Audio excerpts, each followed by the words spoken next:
Ngayong gabi, nanay, palaging bigo sa ina-applyang trabaho, may pag-asa pa kayang matanggap? Pamilyang nagpundar ng kayamanan sa Amerika, napulbos ang lahat dahil sa sunog, makakabangon pa kaya sila sa gitna ng matinding unos sa buhay? Huwag mawala ng pag-asa, kaya ni Lord yan. Tunghayan ang pagsibol ng pag-asa sa special live telecast ng The 700 Club Asia. Susunod na.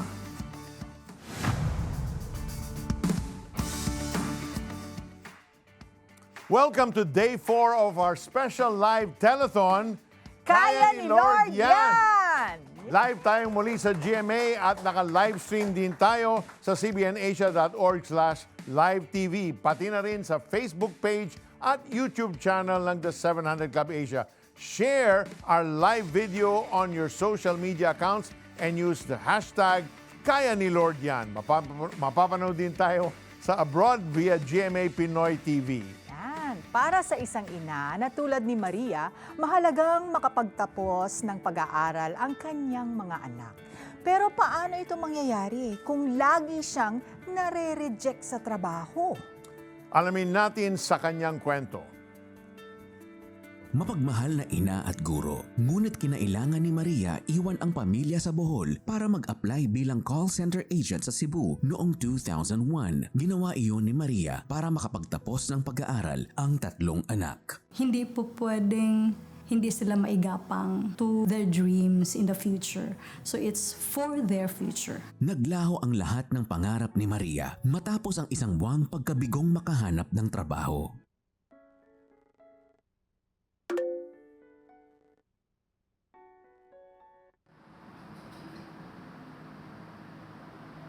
If I cannot find a work for the next another month, I have to go back to Bohol. But it was already July. So paano pa ako? Ano bang babalikan ko sa Bohol? Wala na. Kasi nag-umpisa na yung klase.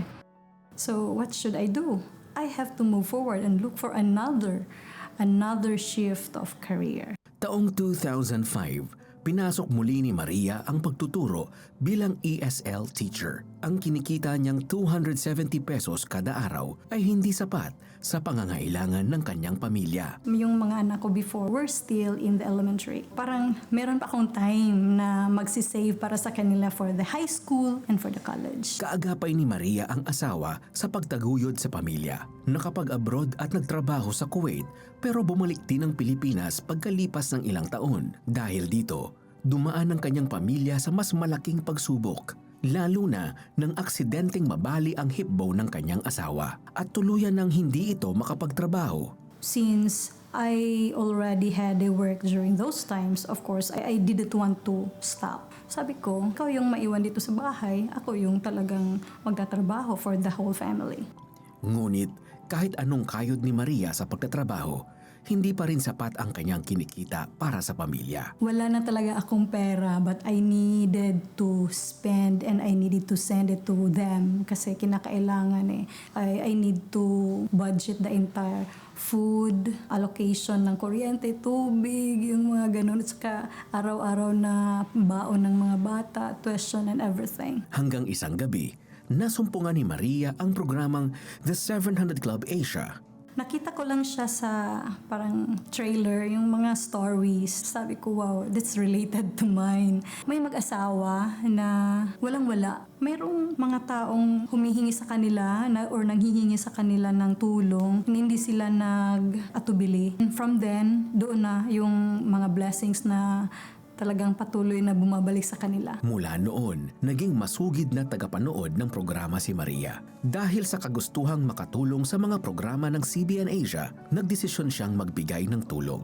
I cannot forget, I started 1,000, 1,500, 2,000. Hindi naman siya matatawag na habit. Binibigyan ko siya ng commitment every month. Pag mag-salary ako ng ganito, I need to spend that 1,000, the other expenses for myself. Naging tapat ang Diyos kay Maria. Isang oportunidad ang nakita niya nang mag-apply siya sa Zubutyon.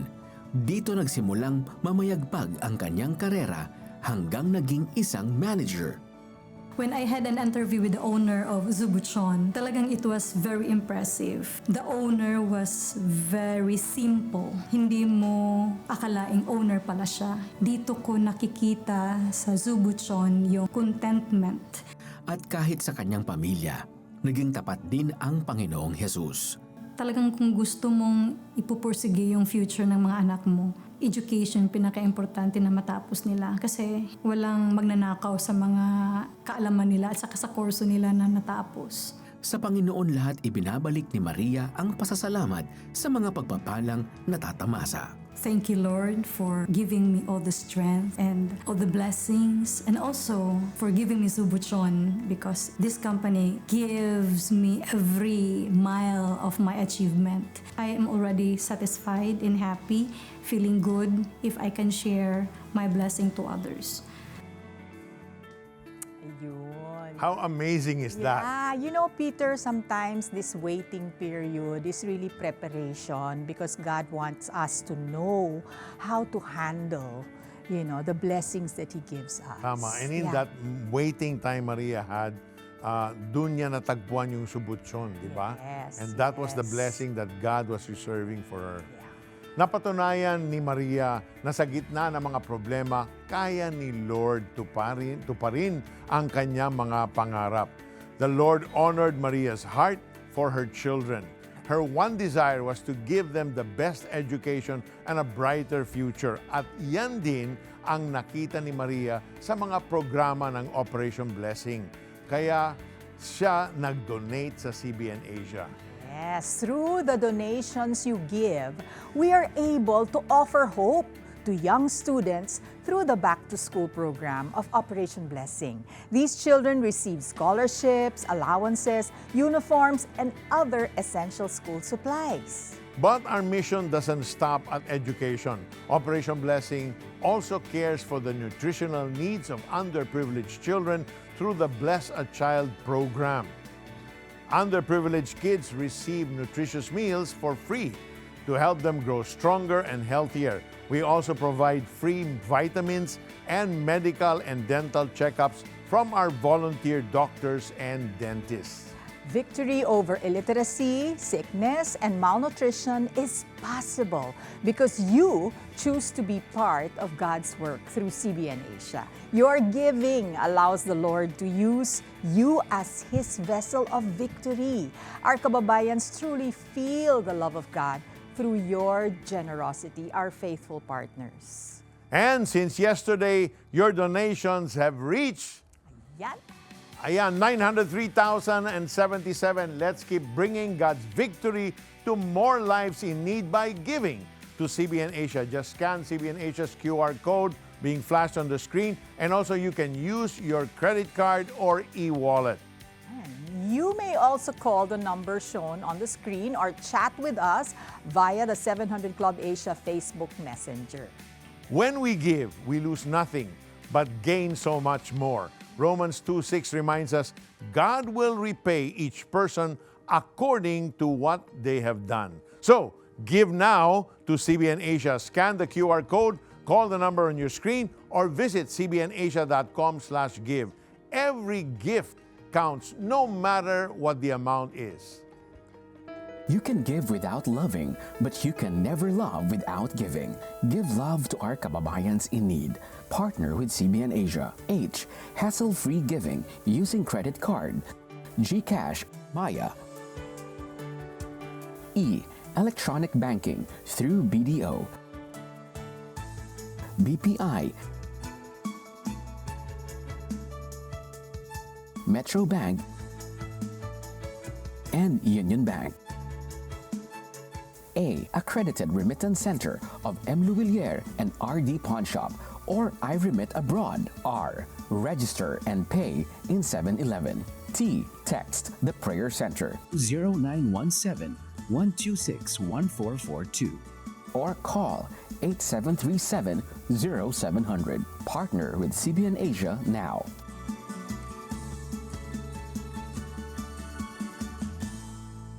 Listen to Peter Kairou's teaching, Kaya ni Lord Yan, and experience God move in your life. And the answer from God's Word is a resounding yes. Yes, I am able. Yes, I'm enough. I am faithful. Get streaming access when you donate any amount to CBN Asia today. Pag-uusapan natin ang 7 susi para manalangin ng may kapangyarihan. Sa iyong donasyon na 2,500 pesos sa CBN Asia, makakatanggap ka ng exclusive video streaming access sa powerful teaching na Pray with Power. Watch as His promises come to life in your life. Become a CBN Asia partner today. Nais naman nating pasalamatan ang mga nagpadala ng kanilang suporta. We want to thank Melody for 1,000 pesos, Princess of Cebu for 6,000 pesos, Mary Jane of Camarines Norte, 6,000 pesos, Paula from Manila, 1,151 pesos, and Elian Lucille from Quezon City, 5,000 pesos. Maraming salamat. Okay, meron din nagpadala ng FB stars, si Gags 100 stars, Grace 50 stars, si Charmy 20 stars. And we also want to greet those watching us from abroad, from Israel. Mga kababayan doon, kumusta kayo? Praise God. Basahin naman natin ang mga nagpadala ng kanilang mga mensahe mula sa Facebook page ng The 700 Club Asia. Okay. Ayan. Sabi ni Jairo de los Reyes, I feel so blessed. Thanks for this program. Ayan. And then from Eva Martinez Hoyla, thank you po Lord sa lahat ng pagsubok. Hallelujah.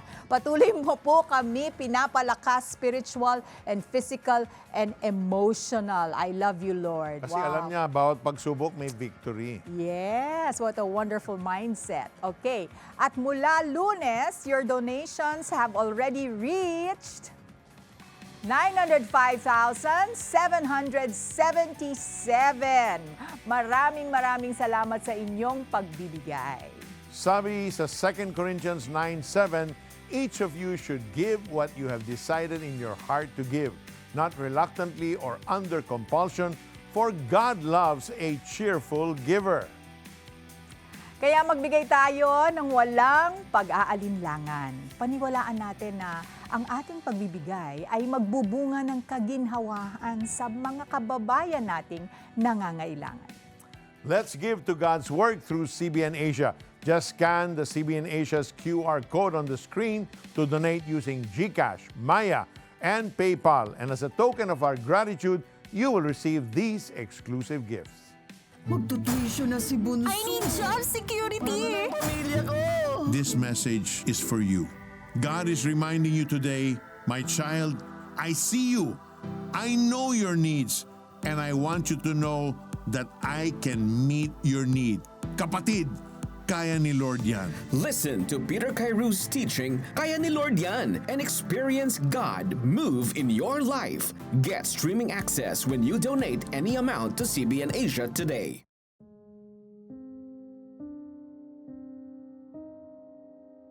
Dumating yung time na parang gusto ko mag-pass out. Napaluhod na ako. Nakikita ko yung bahay namin na nasusunog. Hindi kami nag-prepare para mag-pick up ng anything, kung ano yung suot namin, naka-pajama, wearing only mga naka-sleepers. Kasi sabi ko, para at least pagdating natin dito sa bahay ng brother niya, simple lang. Mabilis tayo, matulog lang tayo, then go back. Pagbalik namin ng umaga, that's the time na we found out na nasusunog na yung bahay. So, wala na kami magawa. Lahat ng pinagpundaran mo, lahat ng pinagpaguran namin, in just blink of an eye, nawala. Bakit nangyari yan? Hindi naman ako masamang tao.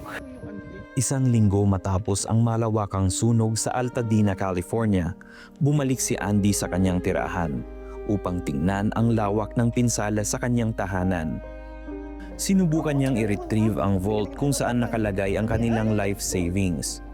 Pero sa kasamaang palad, napasok ito ng apoy at naging abo ang humigit kumulang $150,000 US. Doon na ako talaga na wala na kami natira talaga sa amin. Likas kay Andy ang pagiging matulungin Sa anumang trahedya, naruroon siya upang tumulong sa abot ng kanyang makakaya. Pero ngayon, silang pamilya naman ang nangailangan ng tulong. Habang siya ay nananalangin, isang bagay ang ipinakita ng Panginoon sa kanyang sitwasyon. Napaka-clear ng message ni Lord sa akin. Sabi niya, alam mo, Andy, kung bakit ginawa ko sa iyo yan? Kasi gusto ko maramdaman mo yung nararamdaman ng taong pinatunutulungan mo. Alam mo ang naramdaman ko, gusto kong halikan yung paan ng mga taong tumulong sa akin. Kumbaga hindi ko inisip yung nakakahiya. Ang pumasok sa akin, sobrang salamat. Dahil sa suporta ng partners ng Operation Blessing, nagkaroon ng pagkakataon ng Filipino team na bumisita sa pamilya ni Andy para magpaabot ng tulong. Thank you so much. Kung maaari, kung meron pa akong pwedeng siguro idagdag din, siguro sabi ko, bahala na lang sa inyo si Lord. Sana God bless sa lahat ng mga taong tumulong at sa mga tutulong. Salamat talaga na marami. Hindi lahat talagang permanent dito sa mundo. Whatever you have, just a blink of an eye, pag talagang kinuha na ni Lord yan, wala tayong magagawa. Nag-o-open ng another door siguro si Lord dahil may plano siya sa akin, may plano siya sa family ko. Kapag may kinuha siya sa atin na hindi sa tingin natin, meron laging much better na replacement. Peter, nakikita ko dito, God is good even when life is not. Diba? And meron siyang planong Yes, maganda. may purpose. Maski na we can't see it right now. Yeah, that's true. Gaya ng sinabi ni Andy, hindi niya kailanman malilimutan ang mga taong tumulong sa kanya. Dahil sa inyong pagbibigay, naipadama namin ang pagmamahal ng Diyos sa oras ng matinding pangangailangan. At hindi lang si Andy ang ating natulungan. Sa bawat donasyong ibinibigay ninyo, napakarami pang kababayan natin ang naabot ng tulong, lalo na sa mga may sakit at walang kakayahang magpagamot. Ang Operation Blessing Mobile Medical Clinic ay nagbibigay ng libreng check-ups, gamot at higit sa lahat na ibabahagi ang salita ng Diyos sa mga counseling sessions. Ginagawa natin ito sa malalayong lugar kung saan halos walang access sa serbisyong medikal.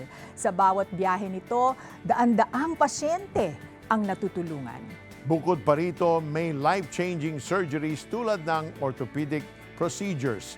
Meron din para sa mga may cleft lip, cataract at marami pang iba. Isa sa ating natulungan ay si Lucerio na mula pang 2019 ay nanglalabo na ang mga mata dahil sa katarata. Isang mahusay na karpintero ngunit natigil ang kanyang pagtatrabaho dahil sa nanglalabong paningin. Lives are changed because of generous hearts like yours. Lucerio can now work and provide for his family. Hope has been restored when his sight was restored. Thank you for being God's instrument of healing and hope. Kaya itodo na natin ang pagbibigay. Scan the CBN Asia's QR code flashed on your screen. You can donate through credit card or e-wallet. At bilang pasasalamat, may inihanda kaming exclusive gifts para sa inyo. Salamat sa patuloy ninyong pagbibigay. Dahil dito, maraming buhay ang patuloy na nababago. Alam mo ba, ang pananalangin ay hindi lamang paghingi sa Diyos? It's about praying with the power of God's Word. Sa iyong donasyon na 2,500 pesos sa CBN Asia, makakatanggap ka ng exclusive video streaming access sa powerful teaching na Pray with Power. Pag-uusapan natin ang 7 susi para manalangin ng may kapangyarihan. And watch as His promises come to life in your life. Become a CBN Asia partner today. Lumaki si Rhea na may dalang galit sa puso. Hindi niya kayang magpatawad matapos maipagkait ang hustisya sa pagpaslang sa kanyang ama. 2 taong gulang lamang siya noon nang barilin at mapatay ang negosyanteng ama sa kanilang probinsya sa Iloilo. Parang nagtanong din po ako na pwede namang hanapin yung pumatay.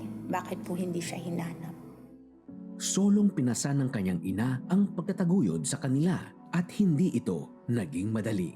Parang hindi po talaga siya capable kasi dati sa custom ng mga Chinese, yung mga babae po kasi hindi nakakapagtapos po ng pag-aaral. Mahirap po kasi kailangan ng mother kong pagkasyahin yung salary niya sa amin in order for us to eat kung ano yung gusto namin kainin. Sa paglipas ng panahon, lalong tumindi ang puot sa puso ni Rhea. Para itong sakit na unti-unting lumalamon sa kanyang pagkatao. Na-feel ko po yung oppression nung time na wala po talaga kaming magawa. Nung nawala yung father ko, inilipat talaga lahat sa uncle ko po. So siya po lahat yung nag-manage, siya po lahat talaga. Meron pong naiwan sa amin, pero in their own discretion po. Kung ano lang po yung maibigay din sa amin, kontento na po kami. Isang gabi, taong 2002, nakapanood ang nooy college student na si Rhea ng The 700 Club Asia sa telebisyon. Meron po dun sa prayer na talagang na-touch po ako, especially po sa mother ko kasi nung time na yun, na single mom siya. So may mga dinadaanan siya na yun ng episode, tapos meron ding na-oppress. So nakikita ko din po yung situation namin doon sa pinapanood ko at pinagpipray ni Peter po. Nakikita ko po yung yung presensya ng God doon sa mga taong nagte-testimony po ng goodness ng Panginoon. So doon ko po na nasabi sa sarili ko na sana ako din. Unti-unting nakilala ni Rhea ang Panginoon. Nagbigay ito sa kanya ng kapayapaan at lakas sa pagharap sa mga hamon ng buhay. Doon po nagsimula yung gusto ko mag-devotion, gusto ko pong magbasa ng Word of God. And then, nung time na yon, nag-struggle na talaga dahil kailangan na po talagang isubmit lahat sa Panginoon. Sa paglalim ng kanyang pagkakilala sa Panginoon, natutunan ni Rhea ang konsepto ng pagbibigay sa gawain ng Diyos at pagtulong sa kapwa. Dito niya sinimulan ang pagdodonate sa CBN Asia. During that time po, nasa college ako, mga 500 to 1,000 po. Nagkaroon po ako talaga ng compassionate heart dun sa mga taong walang-wala. Kasi dinaanan namin yung na-experience ko po yun eh. Naging tapat ang Diyos kay Rhea. Bumuhos ang pagpapala sa kanya at kanilang pamilya. Naniniwala ako, if you give more talaga, God will open the channel of blessings po. Will pour out all the blessings para maging blessing po tayo, maging channel of blessing po tayo sa mga tao. Kasi yung time na yun po, naging okay din po yung life namin. Nakapagtapos din po ako. And then, 2010, nagkaroon na po kami ng separate po na negosyo, yung single proprietor na po. Bunga ng kanyang paglago sa Diyos, buong pagpapakumbaba niyang binuksan sa Panginoon ang kanyang puso at humingi ng tawad sa pagkimkim ng galit sa mahabang panahon. Kasabay nito, unti-unting naglaho sa kanyang puso ang galit sa mga taong nakasakit sa kanya at sa kanyang pamilya. Sa ngayon po, wala na po talaga akong makita sa heart ko na meron pang unforgiveness. Wala na talaga. God really wipes it all. Ngayon abala si Rhea sa pagmamanage ng kanilang sariling negosyo. Nag-aaral rin siya ngayon ng abogasya. Sa bawat pagsubok na dumating, kanya itong hinaharap ng buong tapang at puno ng pananampalataya sa Panginoon. Apart from the Lord, I am nothing po. Wala talaga. So nagpapasalamat ako unang-una po sa saving grace ng Panginoon. Dahil kung wala po sa Kanya, hindi ko rin po alam kung nasaan ako ngayon. Kaya lahat po ito para sa Panginoon. You know, it may sound simple, Peter, but Jesus is really the answer Yes. to life's complications, Yes. diba? And talagang I saw how God transformed Rhea, you know, from someone who was unforgiving to forgiving, and someone who knew that whatever she had was not for her to hold, but to share. Right. Yeah. That's so true. And that's the reason why she eventually healed, because she chose to forgive. If you're watching right now and you also carry this pain, this hurt, this unforgiveness in your heart, whether someone has hurt you, someone has done some injustice against you, surrender that to the Lord. When you forgive, it's not saying, I forget, but it's surrendering that to the Lord.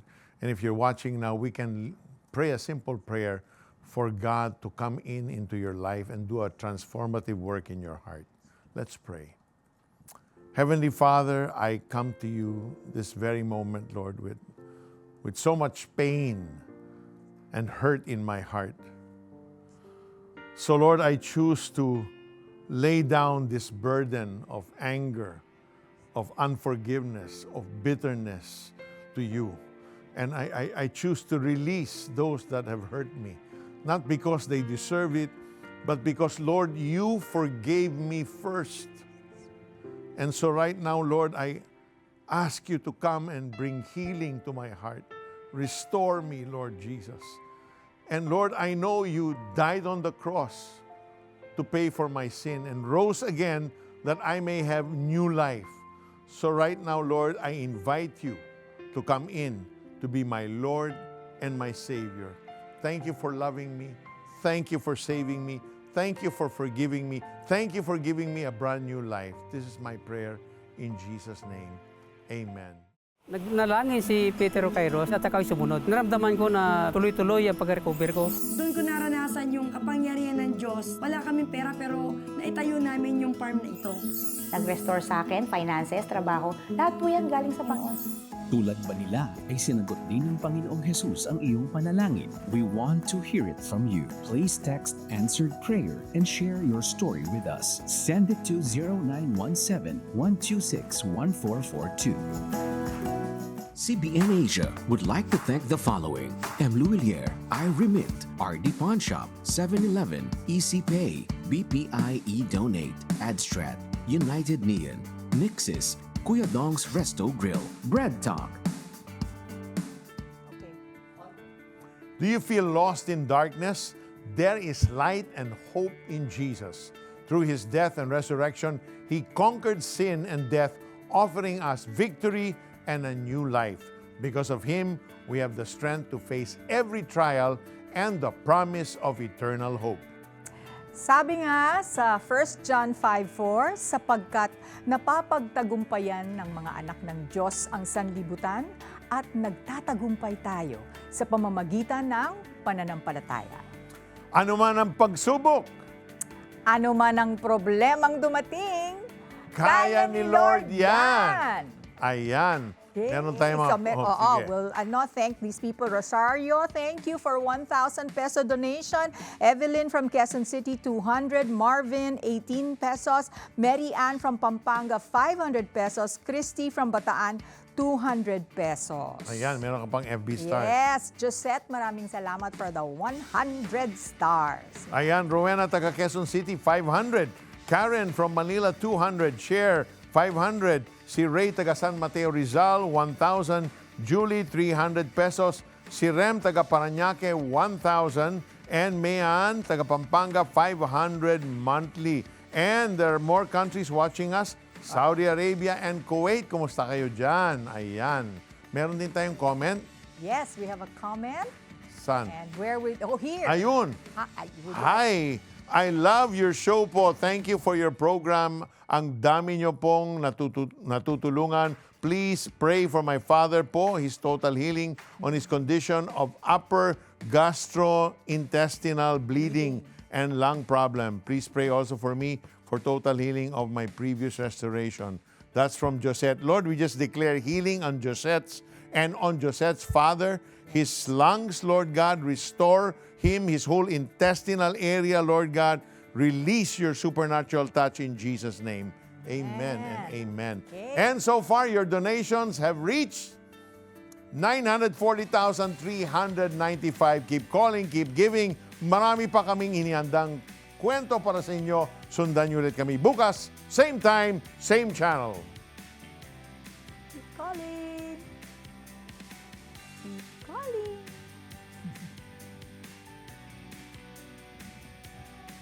Ngayong Biyernes, Mga pangangailangan ng pamilya natugunan. Talagang ang Panginoon Diyos hindi nakakalimot. It's still God who is the center. No one else. No other name. Mga bayarin sa bahay, solve na! Sila ang patunay na anumang pagsubok ang dumating, kaya ni Lord yan. Tunghayan ang kanilang kwento sa Special Telethon ng The 700 Club Asia. Kaya ni Lord yan! Biyernes, alas 12 ng gabi sa GMA.